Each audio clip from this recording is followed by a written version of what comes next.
Praise the lord. ఈ దినము దేవుని యొక్క వాగ్దానము నీకోసం. జెఫన్యా గ్రంథము 3వ అధ్యాయము 20వ వచనం. నిజముగా భూమి మీదనున్న జనులందరి దృష్టికి నేను మీకు ఖ్యాతిని, మంచి పేరును తెప్పింతును. ప్రభువారు తెలియజేస్తున్న మాట, ప్రతి ఒక్కరి జీవితాల్లో ఒక మంచి పేరును దేవుడు ఇవ్వాలని ఇష్టపడుతున్నాడు. సుగంధ తైలముల కంటే ఒక మంచి పేరు మేలు.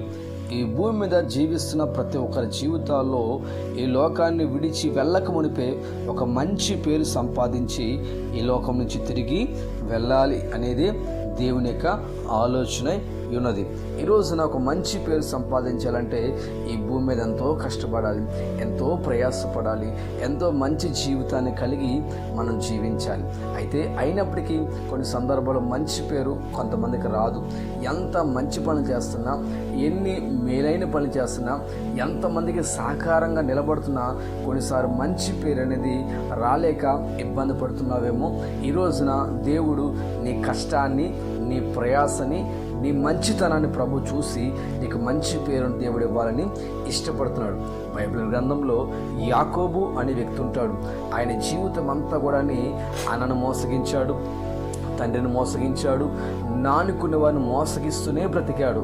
అందరి దృష్టిలో మోసగాడు మోసగాడు మోసగాడు అంటూనే తన బ్రతుకు జీవనం గడిచిపోయింది. కానీ ఎందుకో తన పేరు తను నచ్చలేదు. తన జీవితం మారాలి, బ్రతుకు మారాలి, ఒక మంచి పేరు కావాలని ఆయన రాత్రంతా దేవునితో ప్రార్థన చేస్తూ పెనుగులాడుతూ, ప్రభువా నీవు నన్ను ఆశీర్వదిస్తేనే కానీ, ప్రభువా నీవు నన్ను దీవిస్తే కానీ నిన్ను విడిచిపెట్టని రాత్రంతా దేవునితో ఆయన సమయం గడిపాడు. కనుకనే యాకోబు అనే వ్యక్తిని దేవుడు ఇశ్రాయేలుగా మార్చాడు.